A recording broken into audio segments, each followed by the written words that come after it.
Hello everyone, welcome back my YouTube channel Jeet open classes.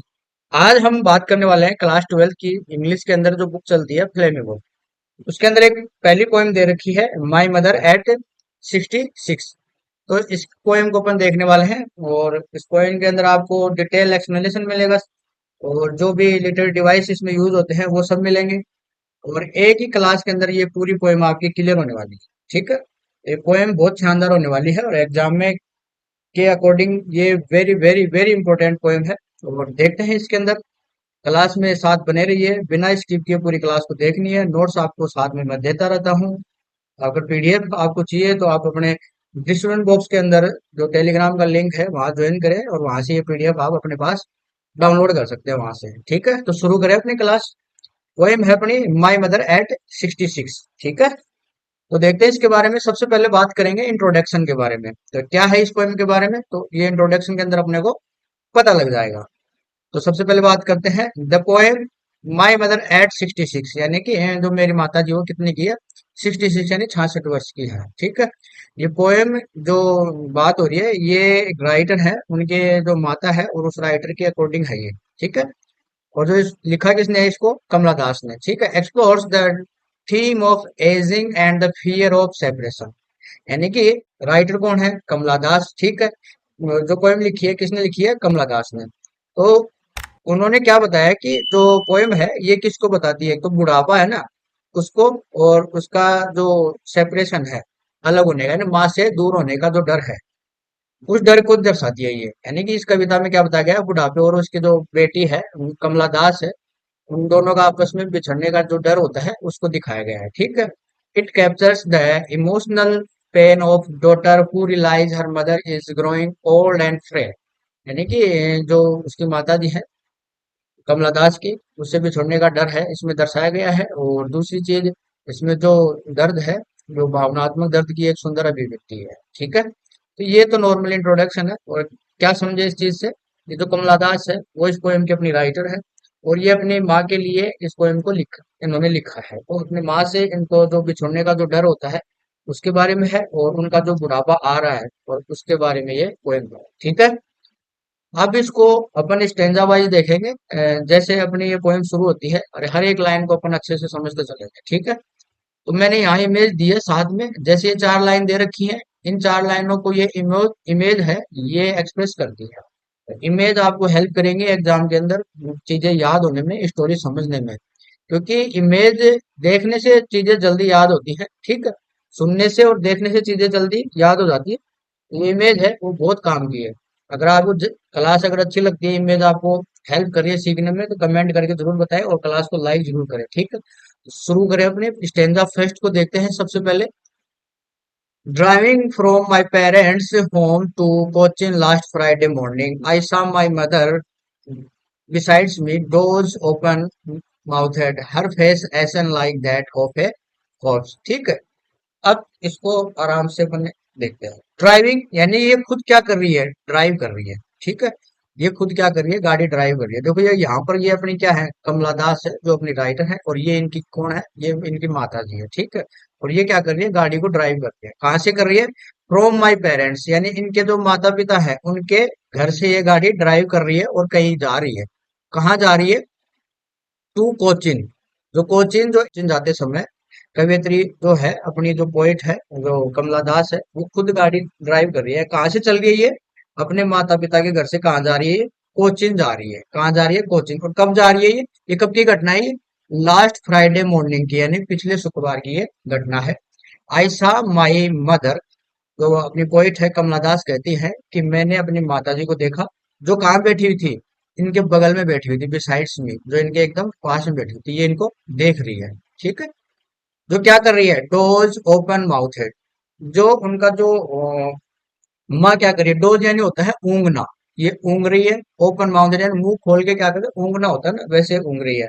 और इनका जो face है वो कैसा दिख रहा है, ashen like that of a corpse, यानी कि इनका जो चेहरा है वो एक जो डेड बॉडी होती है, शव होता है, उसकी तरफ पीला और बेजुबान सा लग रहा है इसको। तो सीधी सी बात है, व्याख्या के अंदर यहाँ पूरा मैंने दे रखा है ताकि क्लास के बाद भी आप इस पीडीएफ से भी जो स्टेंजा है इसको आराम से समझ सकते हो।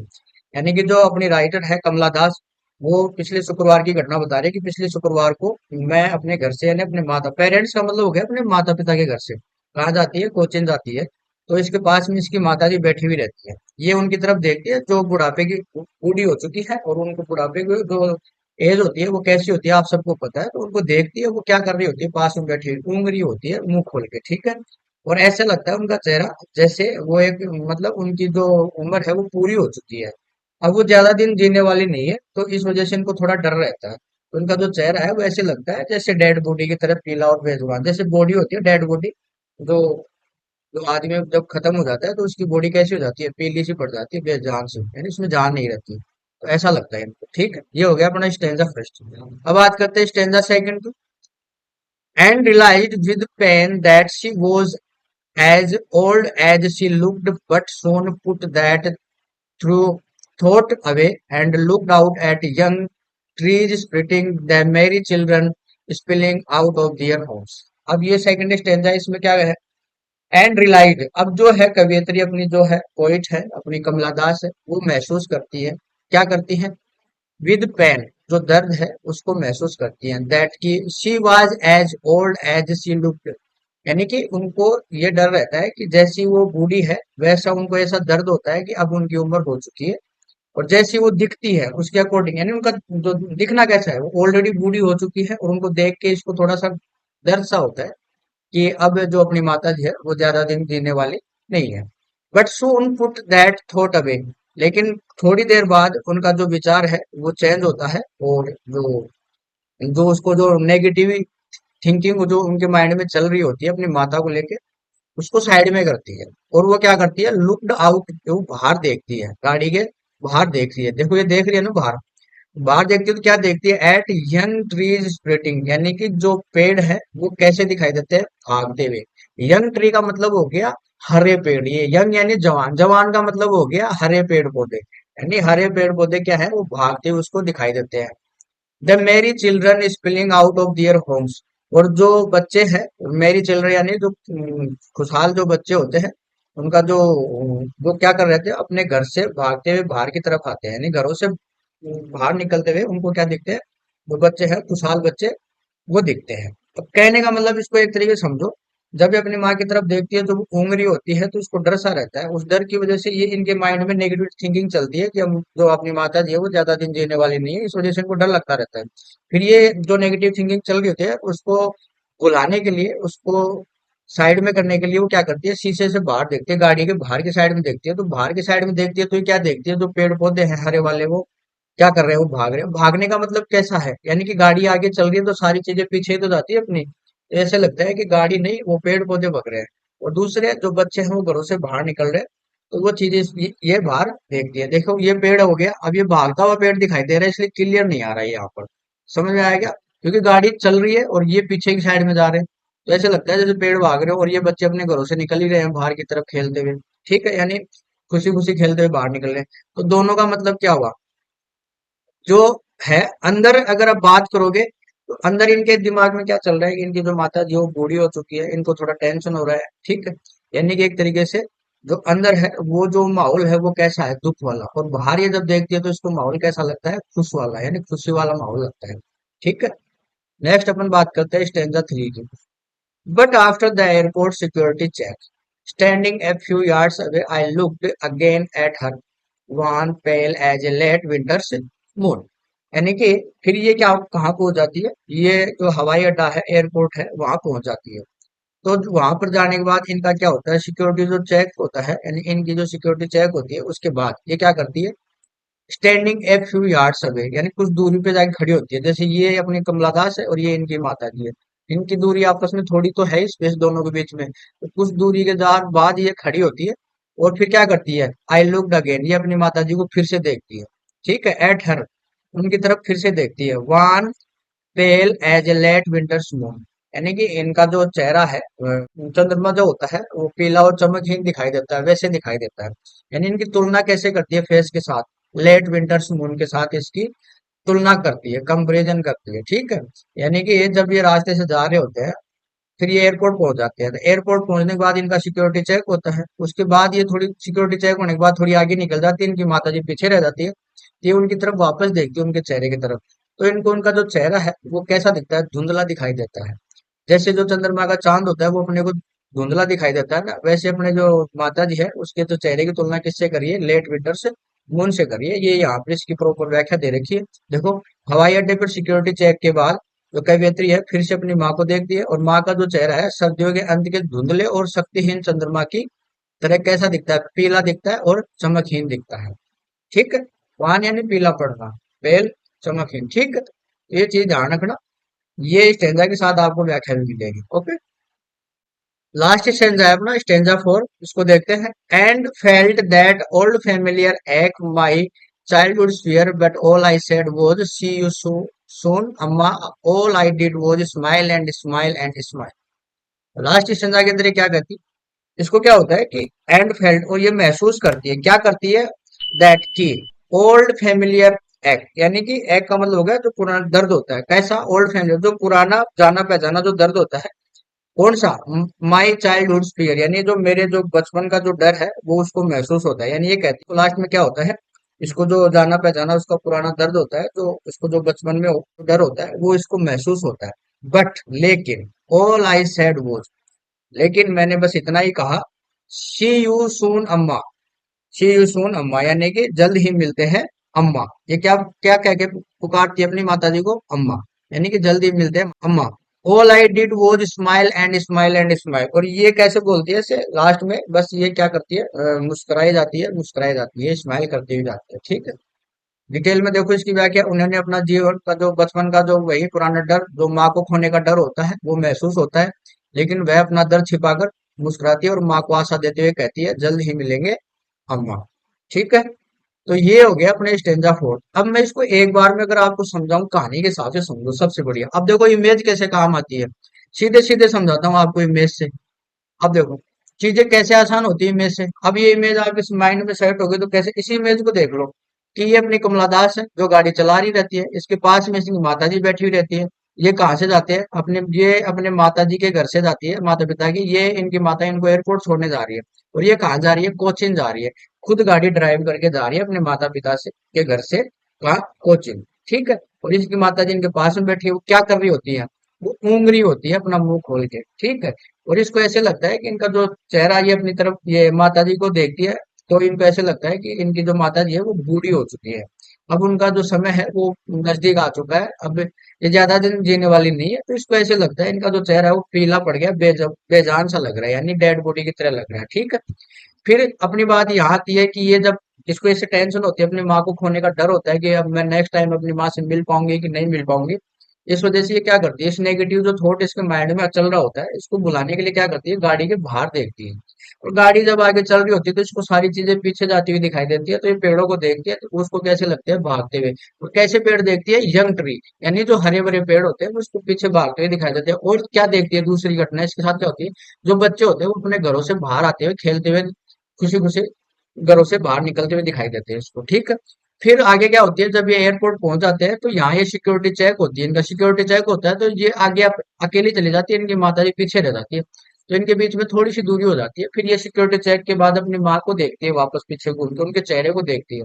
उनका चेहरा जो दिखता है तो उसकी जो तुलना करती है वो किससे करती है, लेट विंटर्स मून से, यानी कि जो जो चंद्रमा होता है ना उसकी तरह उसका चेहरा कैसा पड़ गया, पीला और धुंधला पड़ गया। ठीक है, नेक्स्ट जब ये इतना जब देखती है तो इसको ऐसा दर्द डर महसूस होता है जो इसको बचपन में इसके जो दर्द होता है, पुराना जाना पहचाना, इसको दर्द जो महसूस होता है वो महसूस होता है अपनी माँ को खोने का। लेकिन ये आगे कुछ नहीं बोलते, बस ये इतना ही कहती है अपनी माँ को पीछे घूम के कि सी यू सून अम्मा, यानी जल्दी मिलते हैं अम्मा। और ऐसे कहते हुए लास्ट में क्या करती है, स्माइल करती जाती है, स्माइल, यानी अपने दर्द को छिपाने की कोशिश कर रही है ये। ठीक है, तो ये अपनी पोएम थी जिसका मैंने आपको स्टेंजा वाइज आपको पूरा बता दिया। स्टेंजा के साथ आपको व्याख्या दे रखी है, ताकि क्लास ऑनलाइन आप देख रहे हो, वीडियो देखने के बाद आप अगर इस पीडीएफ को डाउनलोड करते हो तो अपने आप से भी आप इस पोएम को अच्छे से समझ सकते हो। अगर पोएम समझ में आ गई तो क्वेश्चन कैसे भी आ जाए आप आराम से कर लोगे उसको। ठीक है, अब इसमें एक्स्ट्रा क्या है वो देखते हैं। इसमें जो लिटरेरी डिवाइस है वो कौन कौन से यूज हुए हैं तो वेरी इंपॉर्टेंट है, इनके बारे में बात करते हैं। तो इसमें सिमली यूज हुआ है।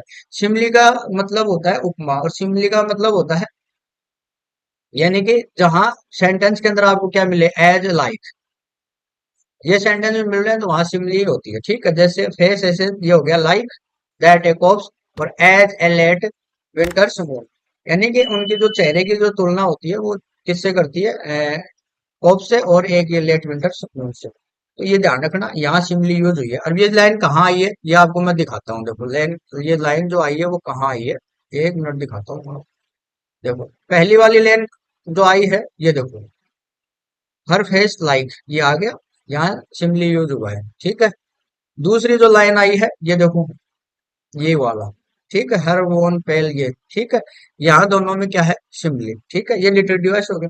पर्सोनिफिकेशन की बात करते हैं, मानवीकरण करना, ठीक है। मानवीकरण का मतलब होता है निर्जीव जो चीजें होती है उनको सजीव के साथ इनकी तुलना करता है। अब कौन सी हुई है, ट्रीज स्प्लिटिंग, यानी जो पेड़ है उनको दौड़ते हुए दिखा गया। तो पेड़ कभी दौड़ते हैं क्या, ये भी अपन ने पीछे देखा था, ये देखो, यंग ट्रीज स्प्लिटिंग, ठीक है। तो ये हो गया अपना पर्सोनिफिकेशन। तो पर्सोनिफिकेशन के लिए कौन सा वर्ड यूज हुआ है, ट्रीज स्प्रिंटिंग, ठीक है। अब बात करते हैं रिपीटिशन की, smile and smile and smile, ये बार बार रिपीट हो रहे हैं वर्ड, इसलिए ये हो गया रिपीटिशन, ठीक है। इमेजरी का मतलब हो गया, जिस लाइन को पढ़ के आपको एक माइंड के अंदर एक इमेज बनती है, एक प्रतिबिंब बनता है, तो वो होता है इमेजरी यानी बिंब। Merry children spilling out of their homes, अगर ये लाइन पढ़ते हो तो आपको बच्चे ऐसे खुद के माइंड में, अगर आप सोचते हो इस लाइन को पढ़ते हुए, थोड़ा सा थिंक करते हो, पोएम को आपको सोच के ही पढ़नी होती है, तो उसको सोचोगे तो आपको ऐसा लगेगा कि हाँ रियल में बच्चे अपने दिखाई दे रहे हैं माइंड से, अगर सोचते हो तो, ठीक। कॉन्ट्रास्ट इसमें क्या है, विरोध, अंदर की दुनिया जो है वो बूढ़ी माँ की है, और जो क्या दिखा रही है, सुस्ती, और दूसरा वो किसका प्रतीक है, मृत्यु का। और जो बाहर की दुनिया है वो कैसे दिखा रही है, जवान, क्या कि इधर तो अंदर तो इसकी बूढ़ी माँ है और बाहर जवानी दिखाई दे रही है। और जो सुस्ती है, इधर वो बच्चे हैं वो खेलते हुए दिखाई दे रहे हैं, उनमें एनर्जी है। अंदर मृत्यु है तो बाहर क्या है, जीवन है, ठीक है। तो ये है, इनमें कॉन्ट्रास्ट हो रहा है, गाड़ी के अंदर आपको जो कॉन्ट्रास्ट हो रहा है, मृत्यु का, बाहर जो जीवन है अंदर मृत्यु है, अंदर बूढ़ी माँ है जो एक सुस्त है, बाहर जवान बच्चे हैं वो खेलते हुए दिखाई दे रहे हैं। तो ये कॉन्ट्रास्ट हो रहा है, ठीक है। नेक्स्ट अपन बात करते हैं नोट, इसको अच्छे से ध्यान रखना। There are no full stop in the poem except for the one at the very end, यानी कि इस कविता में कोई भी फुल स्टॉप यूज नहीं हुआ, सिर्फ लास्ट में हुआ है, ठीक है। ये चीज ध्यान रखना, कहीं भी इसमें रुकावट नहीं है, ये इन्होंने नॉन स्टॉप अपना जो पेन है उसको इस पोएम के थ्रू अपने को बताया। This highlights the fact that the poet's thoughts and fears are emerging in an uninterrupted stream one after another, यानी जो पोएट है वो क्या कर रही है, वही चीज जो अभी मैंने आपको बताई है, जो अपने जो उसके विचार है, उसके जो थॉट्स हैं, उनका जो पेन है, जो उनको जो फियर लग रहा है, उनकी बूढ़ी माँ हो गई, उनको जो खोने का जो डर लग रहा है, उनको लगातार वो एक साथ इस पोएम में बिना रुके हुए नॉन स्टॉप वो अपने को पोएम के थ्रू अपने को एक्सप्लेन कर रही है, ठीक है। कहीं भी फुल स्टॉप नहीं है। की लाइट के अंदर बात करें तो ये ध्यान रखना, इसकी जो पोएट है वो कौन है, पोएम की, कमला दास। कौन है पोएट, कमला दास। इसमें जो मेन थीम है, ये सबसे इंपॉर्टेंट थीम, बहुत ज्यादा पूछी जाती है पोएम्स के अंदर, तो ये ध्यान रखना। तो इसकी जो मेन थीम है वो क्या है, ageing and fear of loss, यानी बुढ़ापा और उसको खोने का डर, क्योंकि उसकी माँ जो है वो बूढ़ी हो चुकी थी।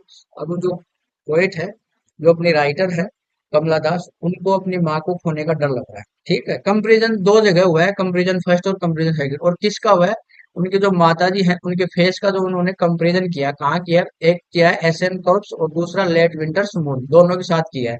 यहाँ मतलब राख जैसा सब, यानी डेड बॉडी जैसी लगती है, ठीक है, बेजान शीशा वैसे।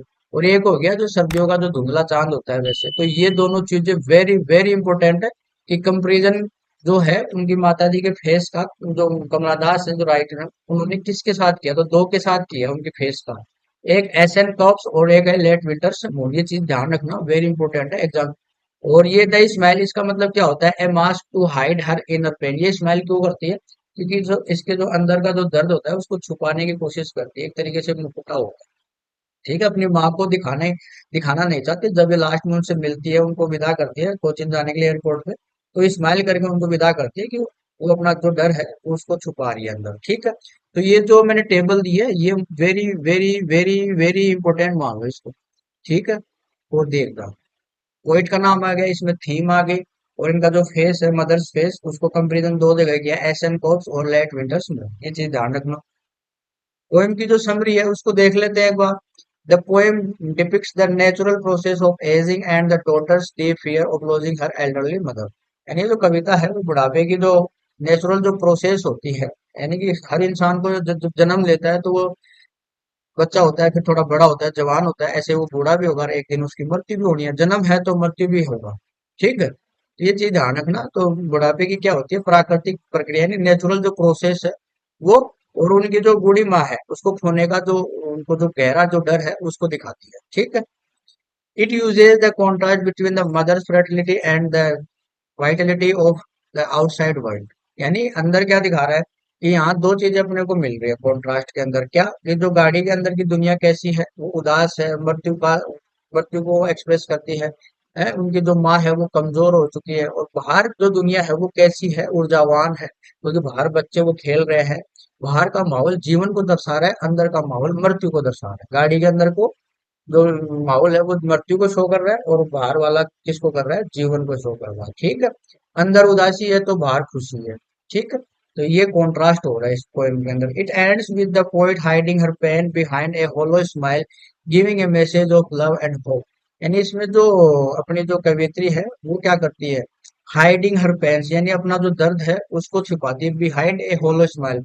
यानी कि जो होलो स्माइल का मतलब हो गया झूठी मुस्कान। यानी वो बिना झूठ झूठ से स्माइल नहीं करते, वो झूठी मुस्कान के पीछे अपना जो बड़ा सा दर्द होता है उसको छुपाती है, और अपने को एक मैसेज देती है ऑफ लव एंड होप, यानी प्यार और आशा का संदेश देती है वो। ठीक है, नेक्स्ट अपन बात करते हैं एग्जाम पॉइंट के अकॉर्डिंग बात करेंगे। इसमें जो थीम है यह भी मैंने आपको बताई थी, natural process of ageing and fear of loss, बुढ़ापा और प्राकृतिक प्रक्रिया से खोने का डर जो कमला दास उसको रहता है अपनी माता को। इस पोएम में जो कमला दास है उनका मूड है वो कैसा रहता है, शुरू के अंदर स्टार्ट जो क्या होती है वो पेन से होती है, उनको जो डर होता है, फियर होता है, डर होता है, दर्द और डर। और एंड कैसे होता है, उम्मीद से होता है कि नेक्स्ट टाइम मैं फिर से अपनी माता से मिलूंगी, इस वजह से वो लास्ट में मुस्कान करते हुए आगे निकलती है। तो जो पोइट है उसका जो मूड है वो स्टार्ट में कैसा होता है, पेन और फियर, और एंड में कैसा होता है, उम्मीद होती है, होप। मैसेज क्या मिलता है इस पोएम से, तो ये सबसे जरूरी है ध्यान रखना, care and love for Elder parents. यानी बुजुर्ग जो अपने माता पिता है उनकी देखभाल करना, और अपने जो उनको है ना प्रेम की आवश्यकता होती है, उनको एक तरीके से मान लो अपने जो बड़े बुजुर्ग होते हैं उनकी केयर करनी चाहिए अपने को, उनको प्यार करना चाहिए, उनका आदर सत्कार करना चाहिए, उनकी रिस्पेक्ट करनी चाहिए। ठीक है, स्ट्रक्चर क्या है, writing in a single long sentence. Structure इस पोएम का कैसा है कि ये सिंगल लॉन्ग सेंटेंस है।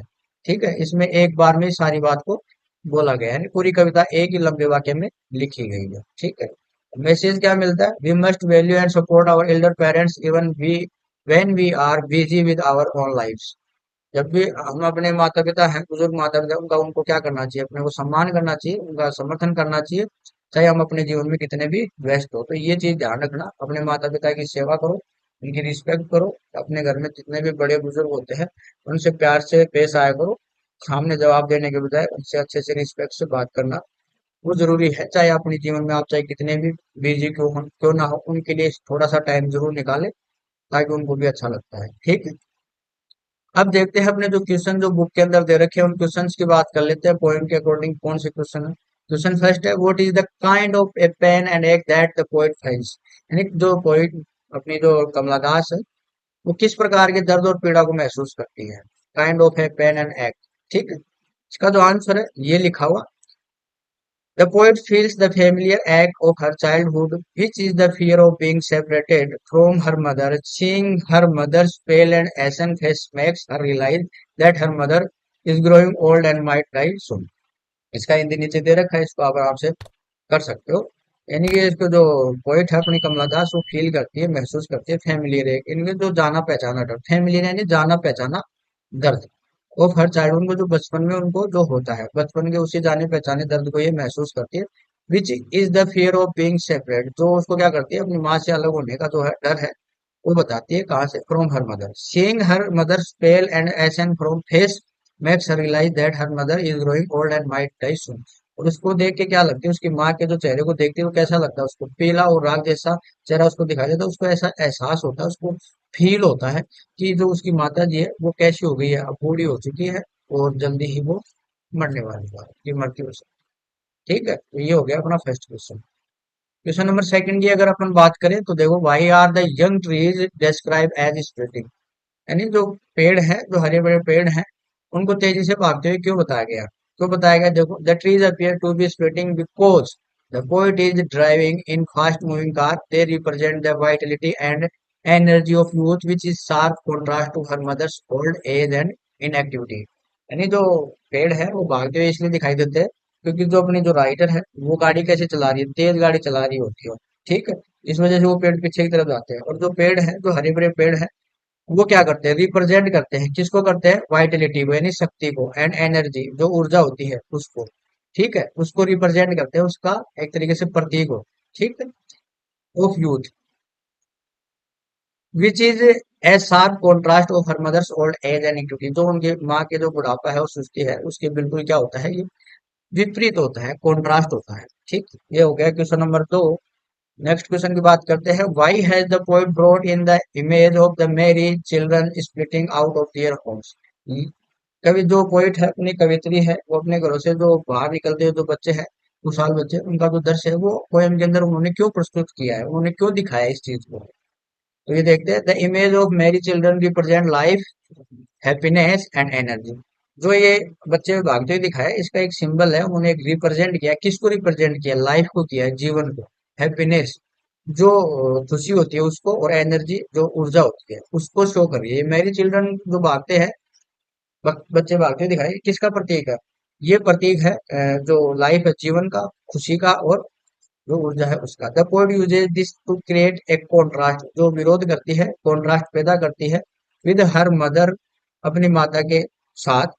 कवित्री इसका उपयोग किसके साथ करती है, अपनी माता के साथ। उनका जो who is old weak and looks like a corpse, और जो अपनी जो उनकी माता है वो कैसी हो गई है, बूढ़ी हो गई है, कमजोर हो गई है, और लुक्स लाइक ए कॉर्प्स, और एक शव की तरह दिखाई देती है। ठीक है, तो ये ध्यान रखना। ओके, नेक्स्ट क्वेश्चन है question number 4। Why has the mother been compare to the late winter's moon. अब जो सर्दियों के जो अंत का जो चंद्रमा होता है उससे तुलना क्यों की है इन्होंने अपनी माँ की, उनका जो चेहरा है उसकी तुलना क्यों की है। देखो, the late winter's moon looks pale, hazy and lacks brightness.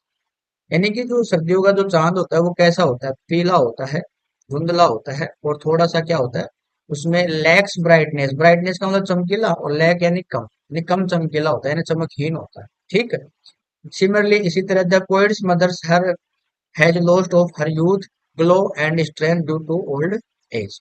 और इसी तरह जो कवियत्री है उसकी जो माँ है ना, उनके जो बुढ़ापे का कारण होता है वो क्या होता है, यूथ, हर यूथ, उसकी जो जवानी है, क्योंकि जवान होंगे तो बूढ़े भी होंगे। ठीक है, ग्लो उनका जो चमक है, और strength due to old age, और वो बुढ़ापे की वजह से वो अपनी क्या कर देती है, ताकत खो देती है। स्ट्रेंथ जो है ताकत खो देती है। क्वेश्चन नंबर 5 की बात करते हैं। What do the parting words of the poet and her smile signify. जो कवित्री है उन्होंने विदाई के शब्द जो होते हैं और उनकी मुस्कुराहट को क्या दर्शाती है, parting words of the poet, her smile signify, तो उसकी स्माइल को क्या दिखाती है। Parting words, see you Sonamma, ये ध्यान रखना, वेरी इंपॉर्टेंट है। पार्टिंग वर्ड्स कौन सा है, see you Sonamma signify hope, क्या दिखाती है, होप को, जो आशा होती है। एश्योरेंस, जो वो आश्वासन होता है, उम्मीद होती है। That they will meet again, वे फिर से मिलेंगे। Her continuous smile is a mask to hide her inner pain, और जो वो लगातार हंसती जाती है तो वो जो हंसी है वो एक मास्क की तरह यूज हो रही है, क्योंकि जो अंदर का जो दर्द है वो उसको छुपाना चाहती है। And sadness from her mother, और जो उनका जो डर होता है उनकी माता से, उनका जो, उनको छुपाने का एक क्या होता है, ये मास्क होता है, डर का होता है एक तरीके से। ठीक है, ये इसका हिंदी हो गया पूरा, आप समझना चाहो तो इसको। तो ये आपके पूरी पोएम हो गई है, माई मदर एट 66। मैंने अपनी तरफ से पूरी कोशिश की आपको इजी वे में समझाऊं, इमेज भी मैंने साथ में दिए ताकि आपको पोएम है उसको समझने में आसानी हो, और कहीं भी आपकी दिक्कत परेशानी नहीं हो। पीडीएफ आप डाउनलोड कर लेते हो तो आप खुद से भी इस पोएम को इस पीडीएफ की तरह तैयार कर सकते हो। अब बात होती है कि अपने एग्जाम में एक्सप्लेनेशन वगैरह पूछ ली जाती है, तो मैं एक वीडियो आपको जरूर दूंगा जिसमें एक्सप्लेनेशन का तरीका होता है, उसमें जो कंटेंट होता है, रेफरेंस वगैरह सारे होते हैं, उस सभी के सब मैं एक साथ बताऊंगा। हर एक पोएम के ऊपर वो वीडियो, जो क्लास आप देखोगे वो हर एक पोएम के ऊपर लागू हो जाएगी वो। अब सभी पोएम्स की अपन एक्सप्लेनेशन देख नहीं सकते, मैं आपको तरीका बताऊंगा, एक तरीका बताऊंगा, सभी पोएम पे वो काम करेगा। ठीक है, तो उसके लिए वो वीडियो जल्दी मैं आपको दूंगा। तब तक आप वेट करिए, तब तक आप पोएम ये पढ़ते रहिए। इसका जो स्टेंजा है उसको पढ़ो, उसके जो क्वेश्चन है उसको समझो, उसकी जो थीम है, राइटर का नाम, सबसे जरूरी है आपको थीम याद होनी चाहिए, राइटर का नाम होना याद होना चाहिए, और जो पोएम है वो अपने को क्या मैसेज दे रही है, उस पोएम के अंदर क्या घटना चल रही है। ठीक है, जो भी चीजें, ये चीजें आपको जरूर से ध्यान होनी चाहिए। अगर पोएम आपके अच्छे से समझ में आ जाती है तो आप क्वेश्चन सारे आराम से कर लेते हो। रही बात एक्सप्लेनेशन की, वो मैंने आपको बताई दिया, मैं आपको एक वीडियो दे दूंगा, उसमें आपका काम बन जाएगा। ठीक है। अगर आपको क्लास अच्छी लगी तो इसको लाइक जरूर कर देना, कमेंट जरूर करके बताना क्लास कैसी लगी है, और अपने जो साथी है, अपने जो फ्रेंड्स हैं, उनको भी शेयर करें, अपने सोशल मीडिया स्टेटस लगाएं आप। और चैनल पे नए हैं और चैनल को अब तक सब्सक्राइब नहीं किया तो सब्सक्राइब जरूर कर लें। नेक्स्ट क्लास में मिलते हैं। Thank you for watching.